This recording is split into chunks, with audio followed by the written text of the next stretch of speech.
ദേവികുളം താലൂക്കിൽ ശക്തമായ മഴ തുടരുന്നു. അടിമാലിയടക്കം താലൂക്കിലെ ഒട്ടുമിക്കയിടങ്ങളിലും പരക്കെ മഴ പെയ്യുന്ന സ്ഥിതിയുണ്ട്. കല്ലാർകുട്ടി വെള്ളത്തൂവൽ റോഡിൽ മണ്ണിടിഞ്ഞ് ഗതാഗതം തടസ്സപ്പെട്ടു. കല്ലാർകുട്ടി പൊന്മുടി അണക്കെട്ടുകൾ തുറന്നു. ദേശീയപാത 85-ൽ ചിലയിടങ്ങളിൽ മണ്ണിടിച്ചിലുണ്ടായി. ചീയപ്പാറയ്ക്ക് സമീപം ദേശീയപാതയിൽ മരം കടപുഴകി വീണ് ഗതാഗതം തടസ്സപ്പെട്ടു. വെള്ളത്തൂവൽ മുതുവാൻകുടി റോഡിലും ഗതാഗത തടസ്സമുണ്ടായി. കഴിഞ്ഞ 2 ദിവസങ്ങളിലായി ദേവികുളം താലൂക്കിന്റെ ഒട്ടുമിക്കയിടങ്ങളിലും ഇടതടവില്ലാതെ ശക്തമായ മഴയാണ് പെയ്യുന്നത്. മഴയ്ക്കൊപ്പം ശക്തമായ കാറ്റ് വീശുന്ന സ്ഥിതിയുമുണ്ട്.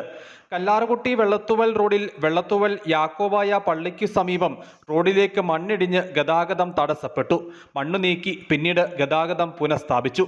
മുതുവാൻകുടി വെള്ളത്തൂവൽ റോഡിൽ വെള്ളത്തൂവൽ സർക്കാർ ഹയർ സെക്കൻഡറി സ്കൂളിന് സമീപം മുളങ്കൂട്ടം റോഡിലേക്ക് പതിച്ച് ഗതാഗതം തടസ്സപ്പെട്ടു.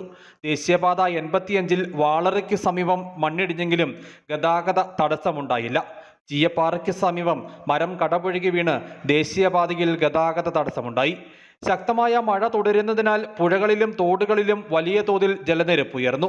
മുതിരപ്പുഴയിൽ ജലനിരപ്പ് ഉയർന്നതോടെ താഴ്ന്ന ഭാഗങ്ങൾ വെള്ളത്തിലായി. വളറ KTDC പടിക്കൽ നിന്നും കുളമാൻകുഴിക്ക് പോകുന്ന പാതയിലെ ചപ്പാത്തിൽ വെള്ളം കയറി. ഇരുമ്പുപാലം പടിക്കപ്പ് മേഖലയിൽ ശക്തമായ മഴയിൽ പലയിടത്തും വെള്ളക്കെട്ട് രൂപം കൊണ്ടിട്ടുണ്ട്. കനത്ത മഴ തുടർന്നാൽ കല്ലാർ മാങ്കുളം റോഡിലെ താഴ്ന്ന ഭാഗങ്ങൾ വെള്ളത്തിലാകും.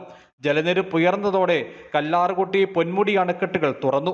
മറ്റണക്കെട്ടുകളിലേക്കുള്ള നീരൊഴുക്കും വർദ്ധിച്ചു. ശക്തമായ മഴ മുന്നറിയിപ്പിന്റെ സാഹചര്യത്തിൽ പ്രാദേശിക ഭരണകൂടങ്ങൾ ജാഗ്രത പുലർത്തിപ്പോരുന്നുണ്ട്. News bureau, Adimali.